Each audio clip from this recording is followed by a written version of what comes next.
नमस्कार, मैं नरेश कुमार एक बार फिर छंदों की श्रृंखला में द्रुत विलंबित छंद लेकर उपस्थित हुआ हूँ दिसंबर 2025 एचटेट के लिए, जो टीजीटी और पीजीटी दोनों में द्रुत विलंबित छंद लगा हुआ है। तो अभी तक हमने अनुष्टुप छंद पढ़ लिया है। इसके पश्चात हमने इंद्र वज्रा छंद पढ़ लिया है, उपजाति पढ़ लिया है और वंशस्थ छंद पढ़ लिया है। ठीक है, तो वंशस्थ छंद 12 अक्षरों वाला छंद था। तो आज एक बार द्रुत विलंबित छंद है, यह भी 12 अक्षरों वाला है। ठीक है, तो द्रुत विलंबित छंद देखते हैं। तो द्रुत विलंबित छंद का जो परिचय है उसको देखते हैं। सर्वप्रथम द्रुत विलंबित छंदस्य प्रत्येक चरणे द्वादश अक्षराणि भवन्ति। अर्थात द्रुत विलंबित छंद के प्रत्येक चरण में द्वादश अर्थात 12 अक्षर होते हैं। ठीक है, चतुर्षु चरणेषु संपूर्ण, चारों चरणों में पूर्ण 12 चौक 48 अक्षर भवंती होते हैं।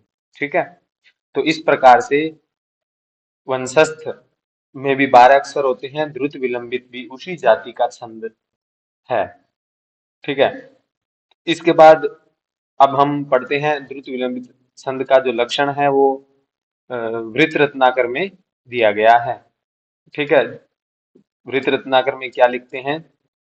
द्रुत विलंबित माहद नभौ भरौ, द्रुत विलंबित माह नभौ भरौ।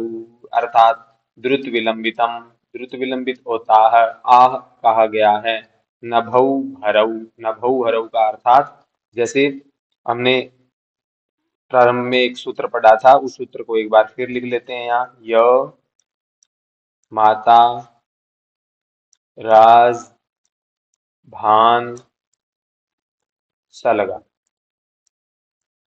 ये सूत्र है। ठीक है, इस सूत्र में हम देखेगा पहले हमें मात्रा लगाओ इसके पहले। ठीक है, जैसे हरस्व दीर्घ दीर्घ दीर्घ, हरस्व दीर्घ हरस्व हरस्व हरस्व और दीर्घ।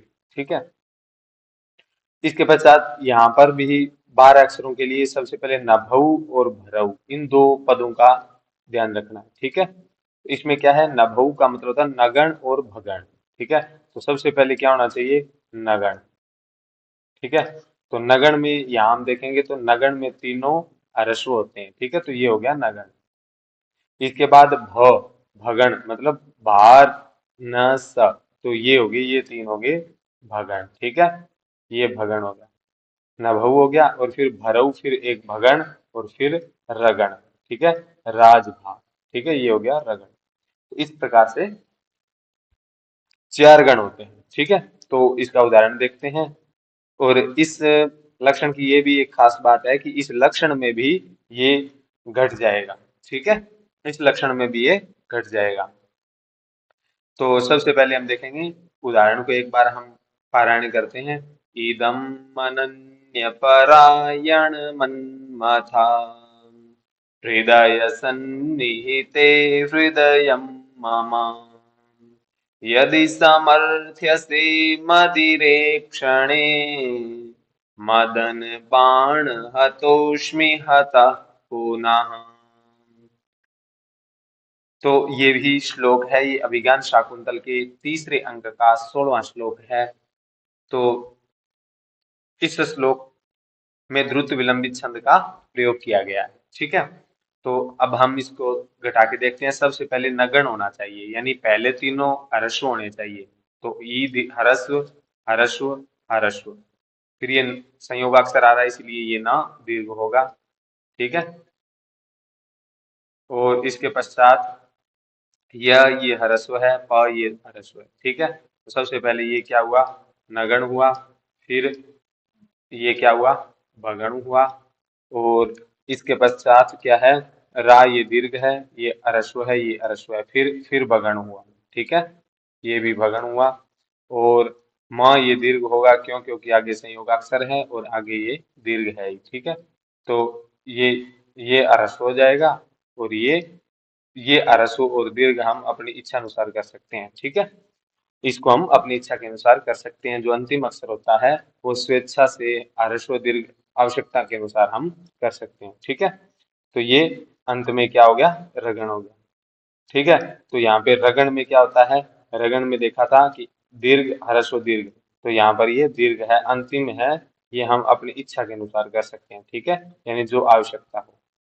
जैसे यहाँ पर देखो ये माँ ह्रस्व है परंतु फिर भी यहाँ दीर्घ माना जाएगा। ठीक है, ये ह्रस्व है ही, और ये दीर्घ है, ये ह्रस्व है, ये भी, ये ह्रस्व है। ठीक है, तो इधर से देखते हैं, री ये क्या है, ह्रस्व है, द ये ह्रस्व है, ये भी ह्रस्व है, क्योंकि ये री है ना, ये पीछे वाले के साथ चली गई। इसके बाद ये स, ये दीर्घ हो गया, क्यों, क्योंकि आगे संयोग अक्षर आ रहा है। नी ये ह्रस्व है, ही ये भी ह्रस्व है, और ते ये दीर्घ हो गया। ठीक है, और ह्री ये भी ह्रस्व है। ठीक है, तो ये यहाँ पे सबसे पहले नगण, फिर बगण, फिर दीर्घ दीर्घ ह्रस्व ये बगण। ठीक है, ये भी बगण है, ये भी बगण है, और ये नगण है। ठीक है, और इसके पश्चात अंत में ये रगण है। तो इस प्रकार से चारों चरणों में है। ठीक है, तो हमें इन बातों का विशेष ध्यान रखना है कि सबसे पहले अंतिम अक्षर में जो होता है वो आवश्यकता के अनुसार हो जाता है। ठीक है, जैसे इसमें ह्रस्व है, इसमें दीर्घ है, परंतु हमें आवश्यकता किसकी थी, दीर्घ की थी, तो ये दीर्घ मान लिया गया। ठीक है, और इसमें 12 अक्षर होते हैं। चारों चरणों में कुल 48 अक्षर होते हैं। कई बार सवाल पूछ लिया जाता है कि 48 छंद वाला, 48 अक्षरों वाला कौन सा छंद है।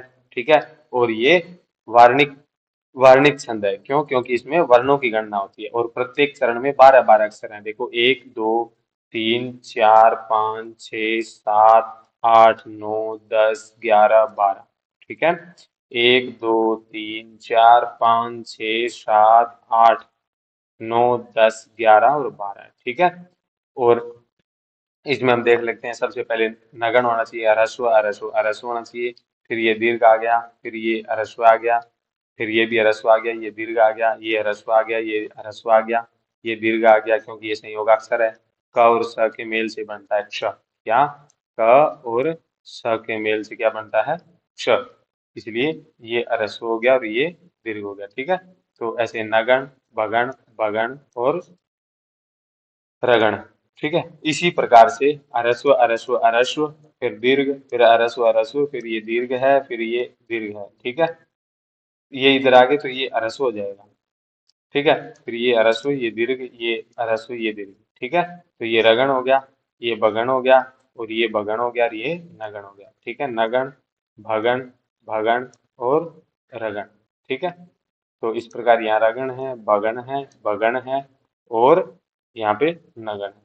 ठीक है, इस प्रकार से यहाँ पर पादांत में यति होती है। ठीक है, इस लक्षण, इस छंद में कहाँ यति होती है, यति अर्थात विराम, जहाँ पर थोड़ा श्वास लेना होता है। ठीक है, तो एक बार इसका हम पारायण करते हैं, उसके बाद आज इस छंद को समझ लिया हमने। ठीक है, तो द्रुत विलंबित माहन भौ भरौ इदमनन्य परायण मन्मथा हृदय सन्निहिते हृदयं मम यदि समर्थ्यसे मदिरे क्षणे मदन बाण हतोष्मि हतः पुनः।